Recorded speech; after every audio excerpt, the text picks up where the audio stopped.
Stu's very capable of winning a championship. He finished second last year overall. I think obviously you have the ability to win a championship. Rachel Archer's 2-time champion, won the first round. Yeah. This team, this new team that's kind of an independent team, could kind of change the sport a little bit almost. Again, I don't know a lot about the history of the GNCC, but it sort of seems to me that this is a special happening. Yeah, and that's why I kind of am stoked to be a part of it. I feel like we could change the game a lot, and Stu almost changed that game last year, being kind of the same privateer but supported guy, and to be a part of the changing, that would be sick. And I think Stu's super capable of it. And I said it before, and I'll say it again. Like, when Stu's having fun, like, Stu's dangerous. Like, that's when Stu rides the best, I feel like. And I feel like it's been he's been really enjoying it, and it's cool to see him kind of grow into the dad with Levi too. And I feel like it makes it even more enjoyable for him, especially when he gets Levi up on the podium. So yeah. When Stu's having fun, it's dangerous, and I feel like Stu could win the championship hands down. And I get to see what goes on behind closed doors and stuff. So he's very capable of it for sure. I love it. A couple more questions. We actually have a couple vital forum questions for you also. I want to touch on your son. Let's get to that real quick. Your son, Jacoby, got his first GNCC. That's his name, right? Jacoby? Yep, Jacoby. First GNCC win. How many times has he raced, and how proud is that as a dad moment? He raced like 6 GNCCs last year, got a few seconds, a few thirds. But, to him to finally win his first GNCC, I think I didn't even win a GNCC until I was maybe 9 or 10. So for him to do it at 5, it's pretty cool. And, it's a proud dad moment for sure. I'll post them all over social media. I love it. And, it's cool. It's cool because, being a part of this team, I feel like he's been a part of the team. Stu's got him gear, HPD graphics. He's just he's going to be a mini us. So it's cool for him to grow up in this atmosphere. And, he's killing it, man. It's crazy. And, we're living here at the Shoals MX training facility, and he's riding every day and training. But the only problem is where he rides a lot of moto. So he's starting to be like, oh, I want to race moto. And we've been watching Loretta's on YouTube and stuff, and so I feel like that side of it's going to be happening soon. Oh boy! And then he realizes he's there all weekend to ride for 20 minutes. And yeah, yeah, a long week for sure. Yeah, that is so. No. Oh, sorry. Go ahead, man. I didn't mean to cut you off. No, you're good. Go ahead.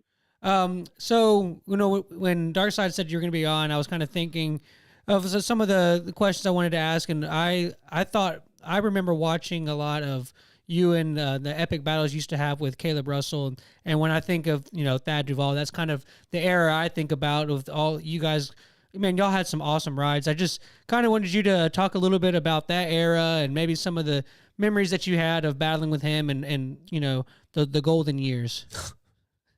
Yeah, obviously, I feel 17, 18, 19 was crazy. I was some of the best rides I think I've ever had. And, that era with Caleb where he was the best and I was chasing him, I'll always remember those races. And, man, it was, I've never suffered so much in races before in some of those races.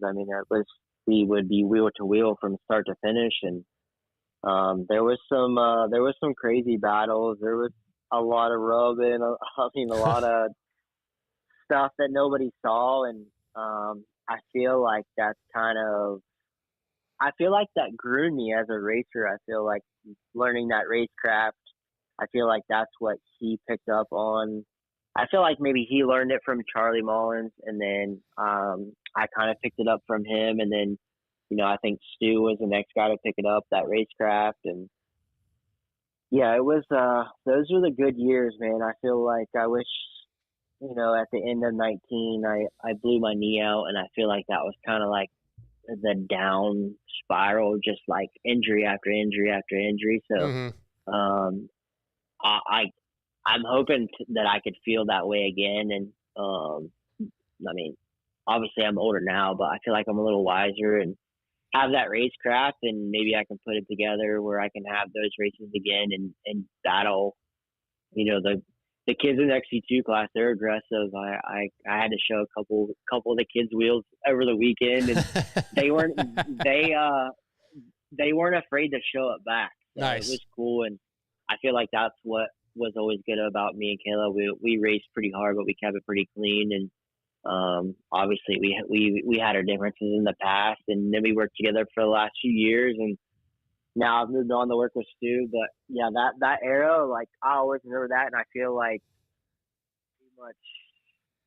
I kind of stamped the name for myself in that era, and I feel like that opened up a lot of doors for my future now, and hopefully my future to come.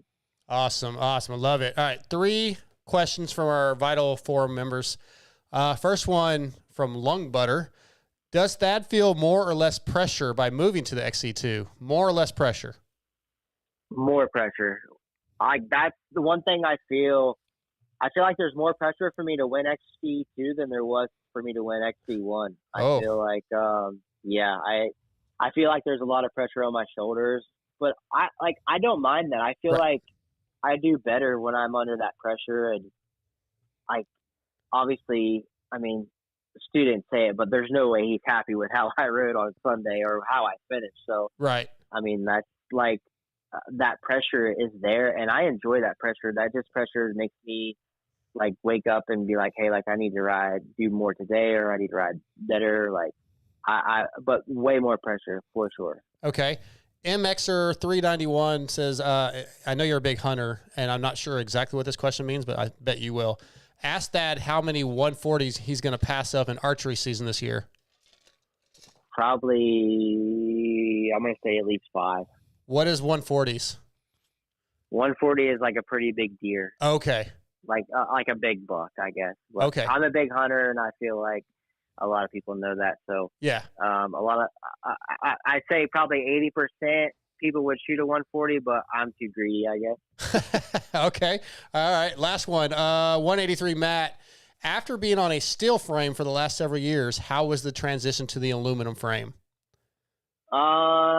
As bad as I hate to say it, but it's a blessing. Like, I feel like it flexes more, less rigid. I feel like the bike is more nimble, like skinnier to me. The first thing I noticed was like how flexible the chassis was in the roots, the rocks. Like, that's where I noticed it the most, like in the off-road side of it.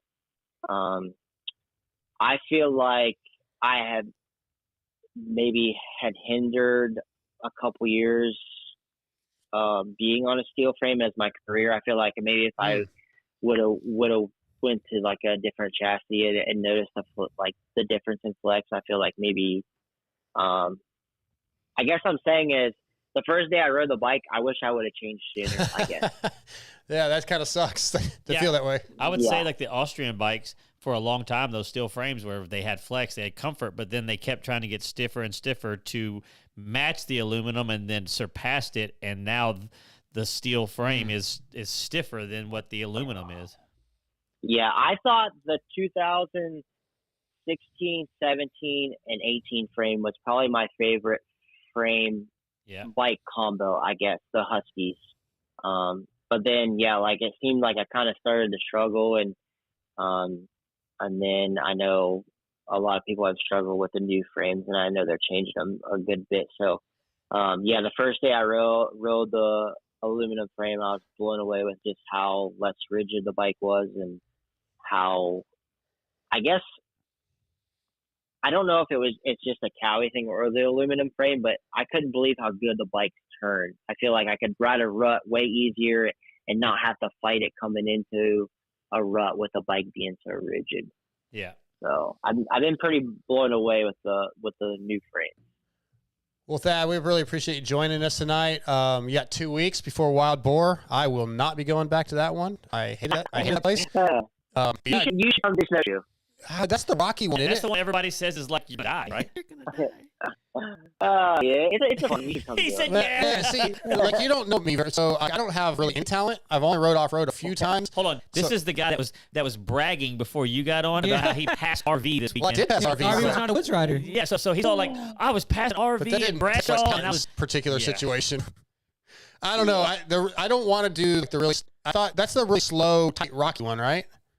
It's not really slow. I mean, it's got some logging roads and stuff, but it's super rocky, technical, and you need to tell Sue to hook you up with a gummy tire and a cow. It's great. So Dad, you know how like every year It's there's tempting. y'all start on the concrete on that one, and every year I always see Yeah. footage of somebody eating into the barriers or whatever at the beginning of the race. That'd be dark. That would be me. yes. I'll consider it that. But I hate to even say it, but I was one of those guys a few years ago. That crashed on the concrete. that can't feel good. Yeah. Yeah. No, it was pretty bad. I had some pretty bad road rashes. It was pretty ugly. Well, I'll consider it. I'll reach out to Stu, but I appreciate your time tonight, and yeah, good luck at Wild Boar. We need to get you Thank you. get the thing on the box, man.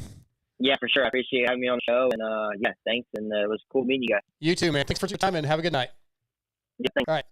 All right. Thanks to that Duvall for coming on the show. Brought to you by FXR tonight. Love these guys, man. The GNC guys just rule. Sorry about to our YouTube listeners. We had an audio issue. I Had think- to restart the feed. Everything's good now.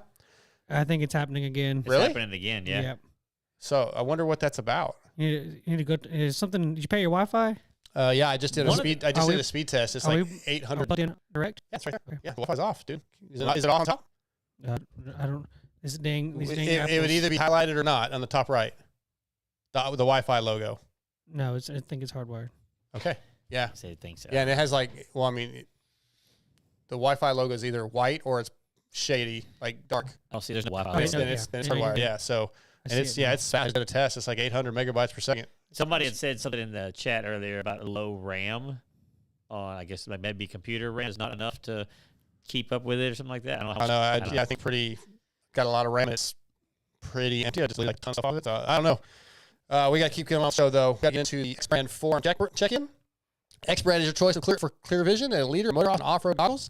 X-Brand is by many of the top GNCC riders, including 2023 XC1 champion Craig Long, 2023 National Hare and Hound XC1 champion Dalton Surrey, 2023 AMA National Enduro champion Grant Baylor, also in the Snodgrass, as well as motocross, supercross, and arena cross like coaches and Brady Dorn, Henry Miller, Michael Hicks, Richard Taylor, Jerry Robin, and many more. So visit EKSbrand.com or your local dealership and ask for X-Brand, distributed through WPS. Let's see here. This week's forum check-in, we still having problems? Go ahead. Okay. It's titled Memorabilia, and it was posted. I came on the forum today, so somebody must have added a new post. It was really back in 2012.